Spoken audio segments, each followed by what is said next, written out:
Welcome to the Redeemer Church podcast, where we share weekly sermons from our Sunday gatherings at Redeemer Church in Charlotte, North Carolina.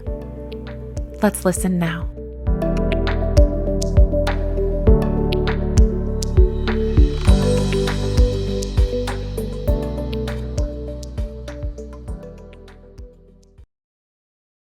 Now, when Jesus returned, the crowd welcomed him, for they were all waiting for him. And there was a man named Jairus, who was a ruler in the synagogue. And falling at Jesus' feet, he implored him to come to his house, for he had an only daughter, about 12 years of age, and she was dying. As Jesus went, the people pressed around him, and there was a woman who had had a discharge of blood for 12 years. And though she had spent all her living on physicians, she could not be healed by anyone. She came up behind him and touched the fringe of his garment, and immediately her discharge of blood ceased. And Jesus said, "Who was it that touched me?" When all denied it, Peter said, "Master, the crowds surround you and are pressing in on you." But Jesus said, "Someone touched me, for I perceive that power has gone out from me." And when the woman saw that she was not hidden, she came trembling and falling down before him, declared in the presence of all the people why she had touched him and how she had been immediately healed. And he said to her, "Daughter, your faith has made you well. Go in peace."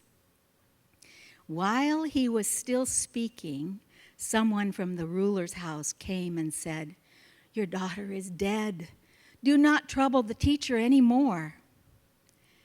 But Jesus, on hearing this, answered him, "Do not fear, only believe, and she will be well."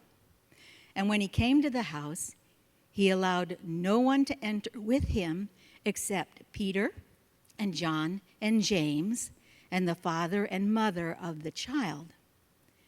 And all were weeping and mourning for her. But he said, "Do not weep, for she is not dead, but sleeping."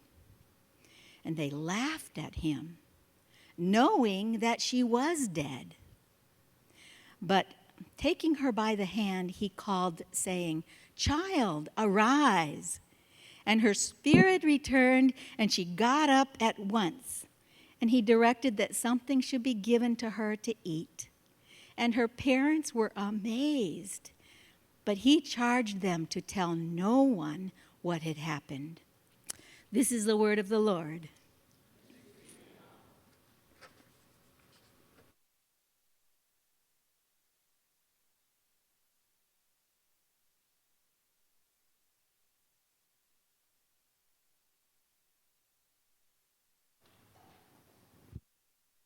Good morning, everybody.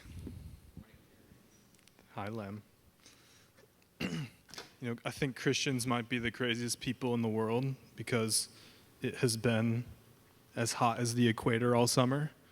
And this morning we all decided to be here on the one morning where it must have been in the 60s. I went on a walk this morning and it was beautiful.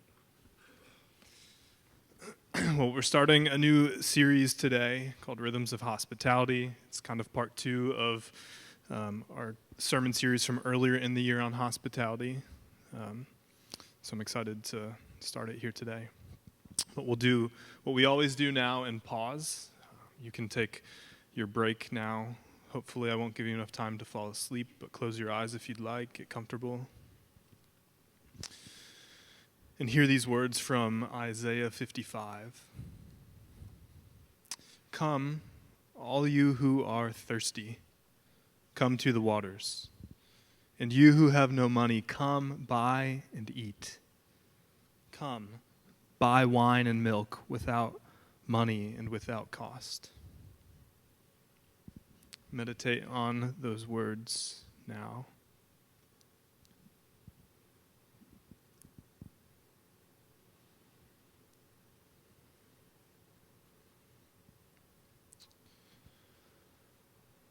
God, you see us, know us, and love us, and you tell us to come to you.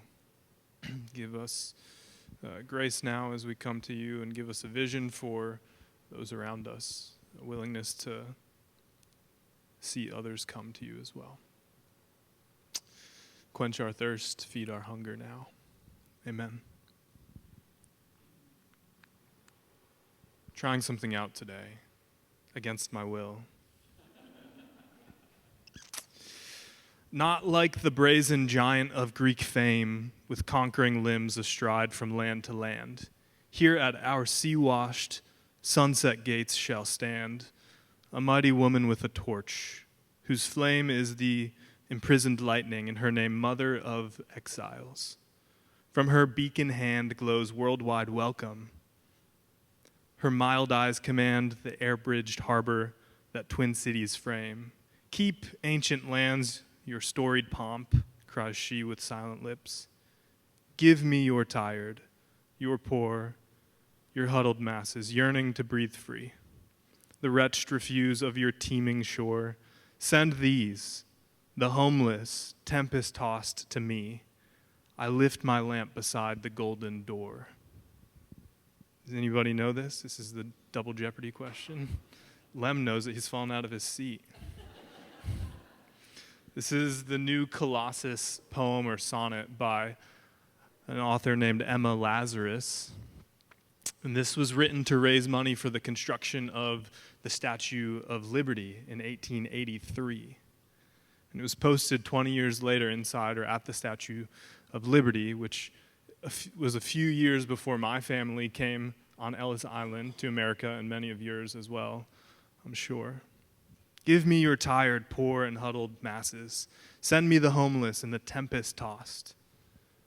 This sure sounds a lot like the man who himself was without a home, who was in control of the storms or tempests, and who said, "Come to me, you who are tired," and good news to the poor. Emma Lazarus, not a Christian to my knowledge, beautifully captured biblical hospitality.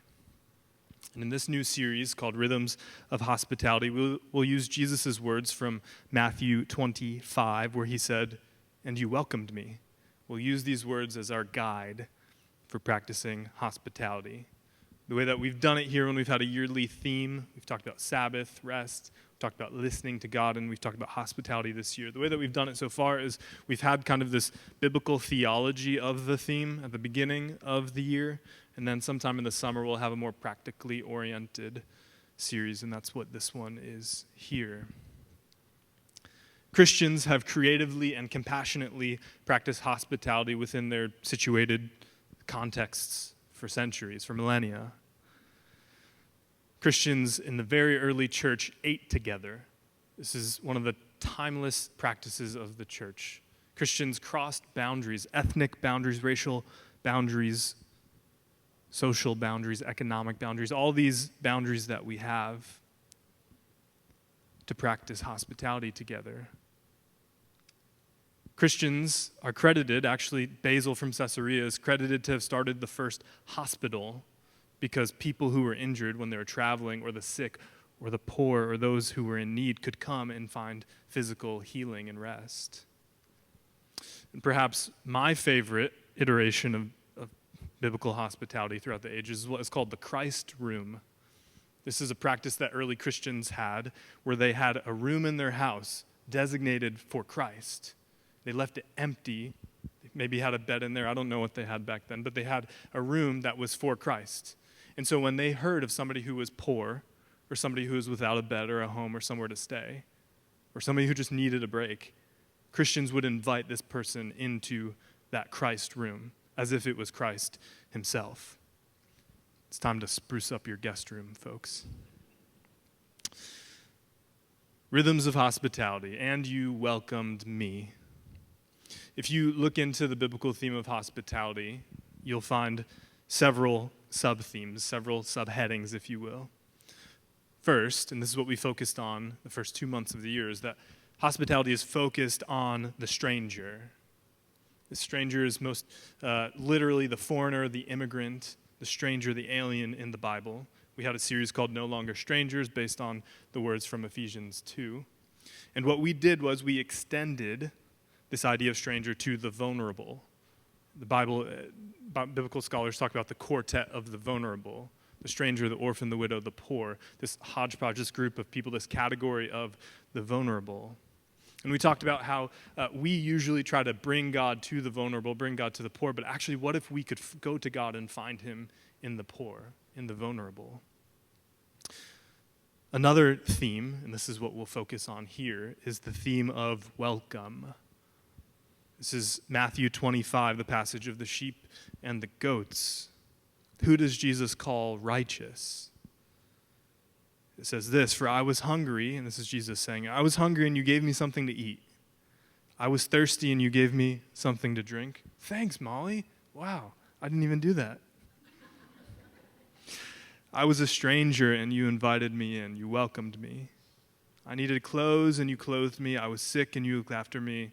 And I was in prison and you came to visit me." So we hope to use these words to guide as we explore what hospitality requires of us in this time or place. Perhaps we won't start the next amazing hospital chain or institution that we have no idea what it is yet, or maybe you can't open up your actual guest room to the person on the side of the road. But perhaps we'll find that with small acts of everyday faithfulness, we can embody hospitality in the way that Jesus exemplified. So to do this, we're going to talk about 4 movements of hospitality. When you look into biblical hospitality, you'll see this thread, this kind of cycle, these movements. And what we've done is we've kind of summarized these and put them in our own language. And so the first one is to recognize the need for hospitality. Then the second one is to respond, our actions, our purposefulness going towards people. Then to remain, to stick with people. It's not just in and out hospitality. And then finally to release, to know when the time is where hospitality is not required here anymore. So for the next 4 weeks, we're going to look at stories of Jesus embodying each of these movements, each of these phases. And today we're going to focus on Jesus' supreme ability to recognize. I'll make 3 observations about Jesus and invite you into this life of recognition with him. The first being that Jesus was willing to linger. Read with me from Luke 8. This is the end of verse 42. "As Jesus was on his way, the crowds almost crushed him. And a woman was there who had been subject to bleeding for 12 years, but no one could heal her.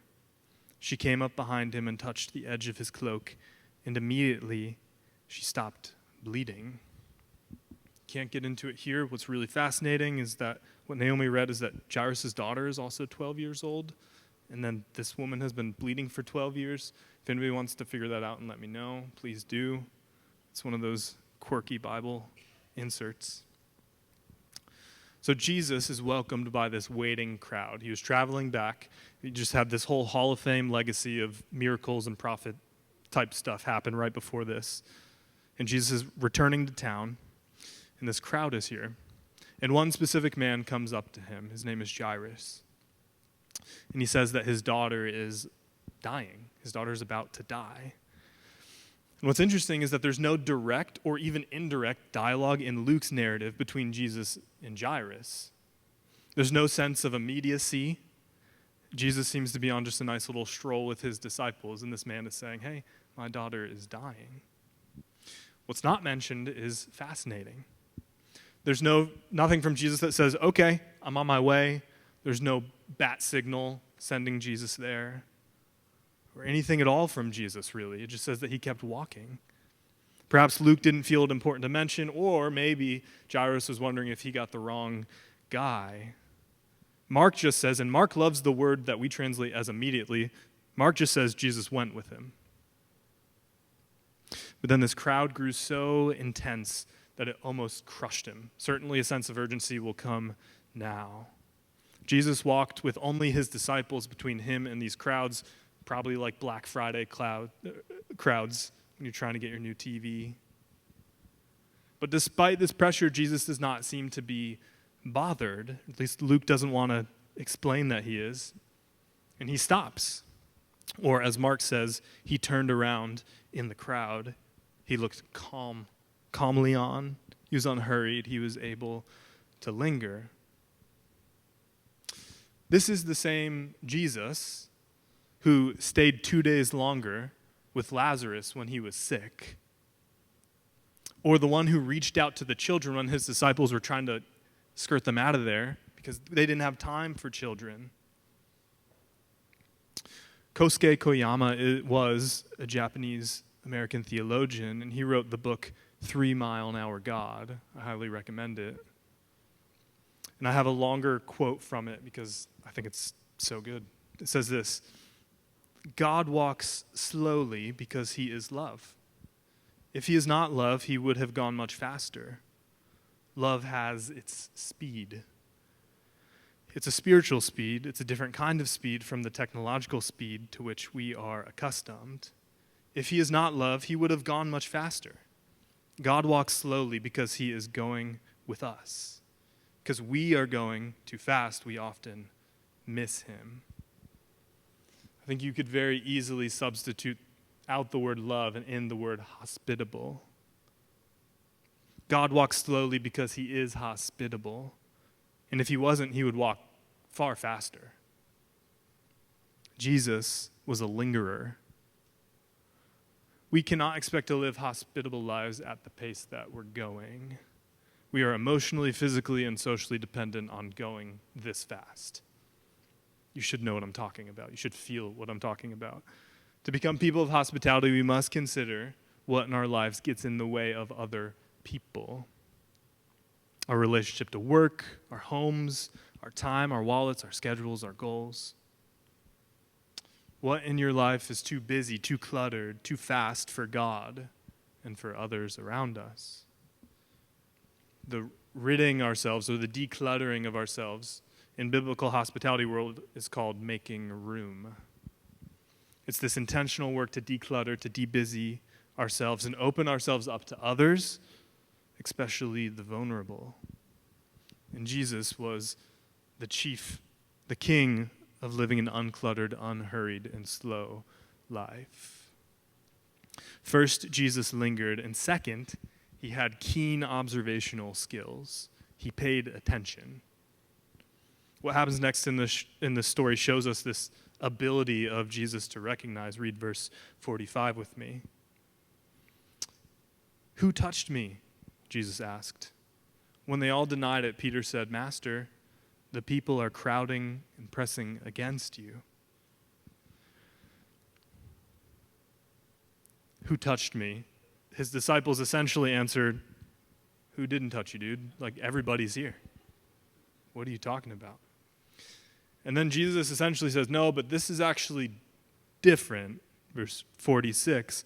But Jesus said, "Someone touched me, and I know that power has gone out from me." I find this anecdote so strange. We see Jesus' power and miracle and supernatural stuff happen routinely in the Gospels. But this mention, Jesus talking about his power, is so fascinating. This is the God-man who descended, who lowered himself to be a human being. But apparently he kept some of his divine perks, this ambiguous power. But what may be lost in this is not the supernatural at all, but rather Jesus' ability to see the things that we don't. Not like X-ray vision or telekinesis or mind reading or something like that, but that he saw the people that were most overlooked, things that you and I could do all the time if we were paying attention. Jesus routinely directed his attention to places where he would bring light to darkness. When there was a crowd, Jesus saw the tax collector that was hanging out in the tree. When he saw a dead boy being carried off, he wasn't fixated on the dead body, but he found the mother. Jesus had compassion on the crowds. He called the woman forward, and he looked and found the dead mother, the dead boy's mother, and his heart went out to her. His ability to notice things and people, especially those unseen by us and others, is remarkable. Now, if you know me, or really if you don't know me at all, attention, curiosity, some of these are my favorite words in the whole world because once a month I come and talk about it up here. And so recently I got very excited because I came across a video that was titled, "The 3 Ways to Turn Your Attention into a Superpower." And I don't love the superpower idea as much. It seems like, you're asking a lot here, but attention, you've got my attention. I was quickly disappointed when it turned out just another way to make money or become famous, how to get social media attention, essentially, is what it was, how to get more Instagram followers. The person who was giving the TED Talk said, "I have 3 million combined followers on social media." I was like, okay, I'm done listening to this TED Talk. This is my TED Talk. But still, this idea stuck in my head that attention can be a superpower, as corny as that sounds. When used correctly, attention can bring out outcomes otherwise impossible. Maybe Jesus' most impressive power was not supernatural or miraculous at all, but really natural. It was his attention. As I was pondering this, I came across the Message translation for Psalm 51, and it says this: "Heart-shattered lives ready for love don't for a moment escape God's notice." This is the real power of Jesus. That those broken, those whose hearts are shattered, those who are ready for love do not escape the notice of Jesus. I had a friend in college whose name was Sam. I first noticed Sam because I was in this big lecture hall of about 400 people. It was one of those general elective classes or general education classes that you had to take. And I kept noticing Sam because he was sitting by himself, and I had my friends that I was sitting with, and it was the old lunch table type thing. Oh, should you invite the person over who doesn't have any friends? But I kept seeing Sam around campus. Weeks, couple months probably went by, and one day I finally introduced myself to him. And I invited him to come sit with our little group of friends, and he became my friend. Actually ended up not being friends with the other group that I was friends with and became his friend. I thought that I was doing a really nice thing, a really good thing by reaching out to the shy kid, but he was much kinder to me. I spent most of my time in college, I don't know if this resonates with anybody, but trying to get people to notice me. But this was one of the rare instances that I actually was trying to notice somebody else. I was looking around and paying attention, and it paid off.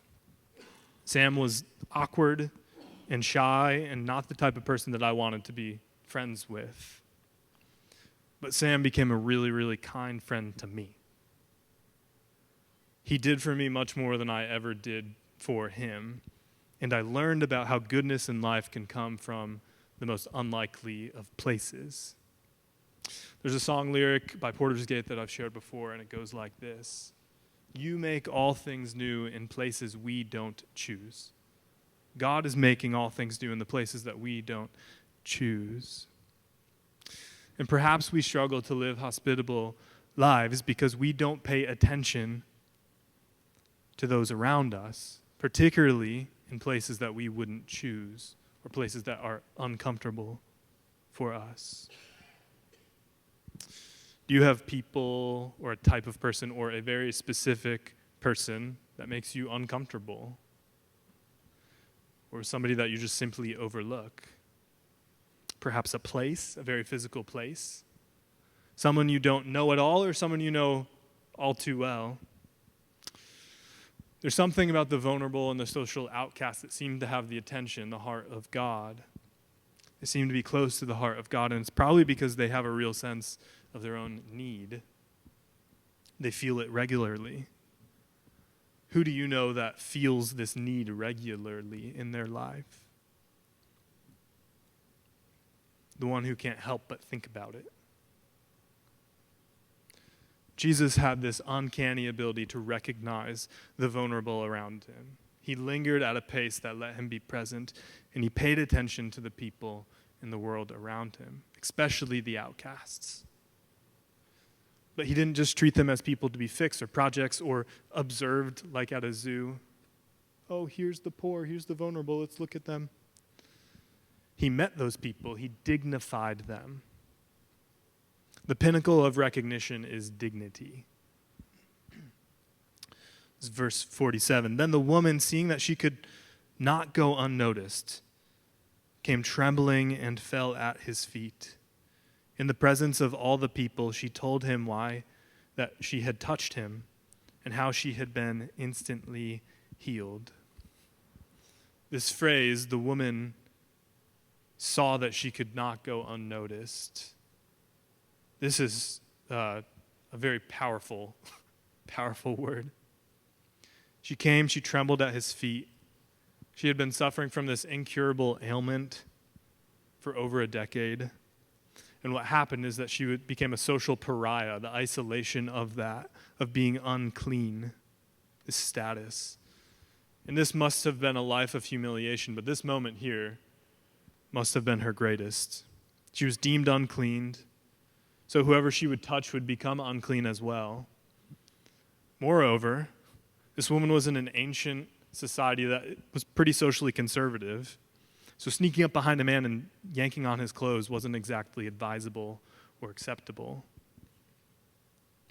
Her last-ditch effort to be healed was about to become this public shaming or worse. And this phrase, she knew that she could not go unnoticed, has stuck with me all week. Imagine what that must be like with me for a moment.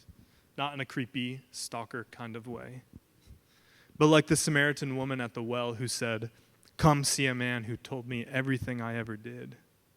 Or the more disputed passage in John 8 with the woman caught in adultery where Jesus is drawing on the ground.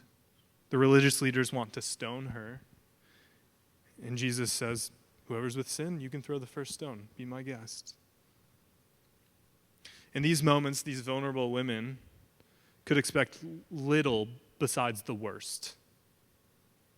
Yet Jesus chose in those moments to reveal himself as the Christ or disarm those who would throw stones, to meet the women where they were at. Then, this is verse 48, then he said to her, "Daughter, your faith has healed you. Go in peace." She came trembling. She fell down, and Jesus didn't say, "How dare you? Now I'm unclean. Thanks for that, lady."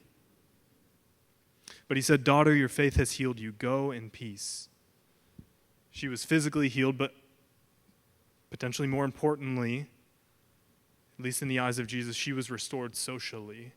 She could be part of society again, and she had not been able to do that in a very long time.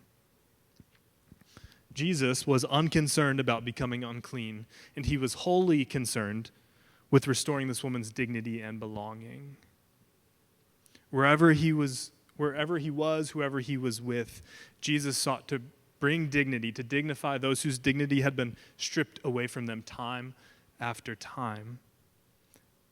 This, I don't know how else to say this is an incredibly loving and hospitable person. And this is the hospitable life that we are invited into. Howard Thurman was a professor, theologian, civil rights activist, and he said this: in the fellowship of Jesus, each person was treated as a bearer of the divine image with a dignity that could not be revoked.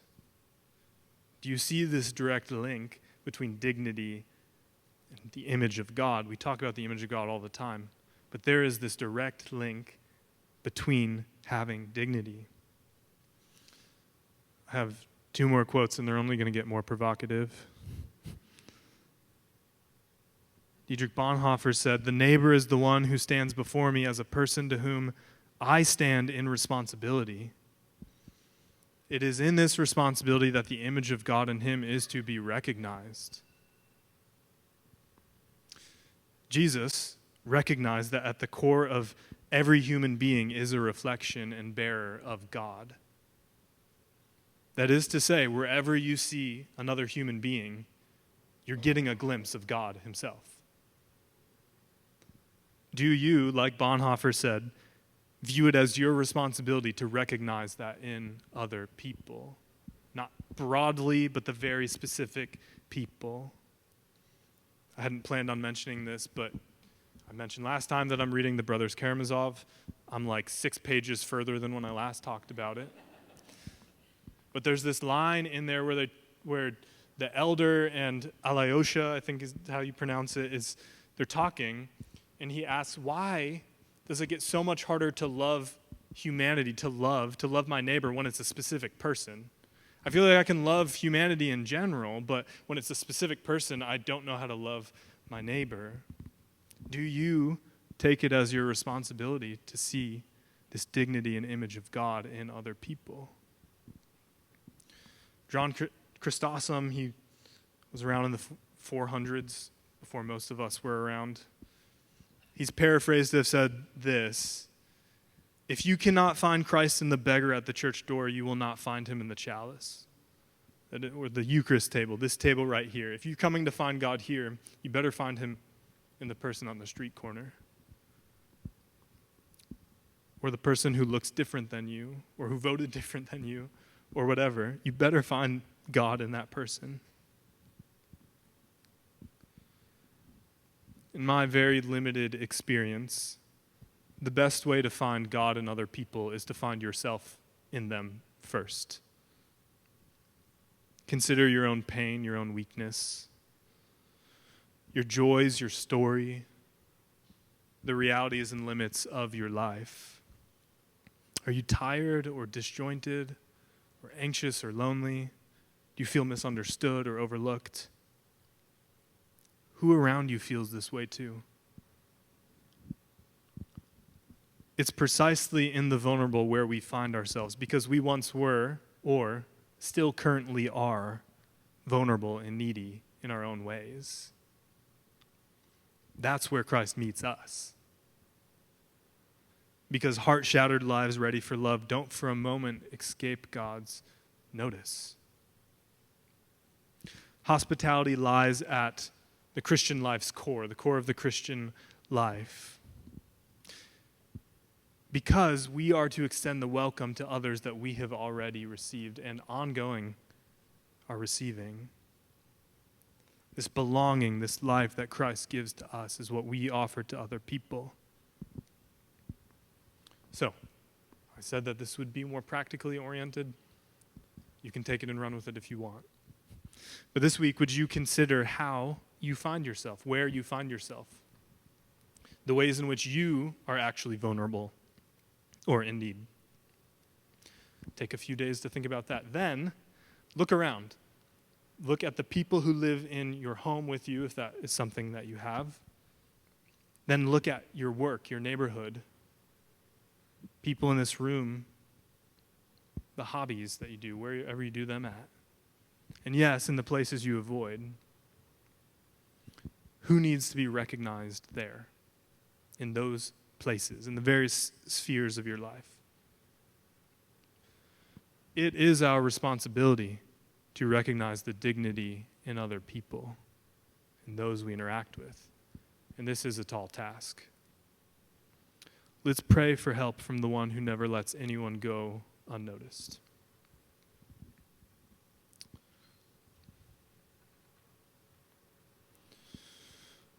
God, thank you that you see us, that you love us, and that you don't let anybody go unnoticed, Lord. Would you open up our eyes? Would you open our ears to see and hear those around us? And would you help us in the vulnerable, in the weak, to find you and to find ourselves in them as well. Give us grace today. Amen.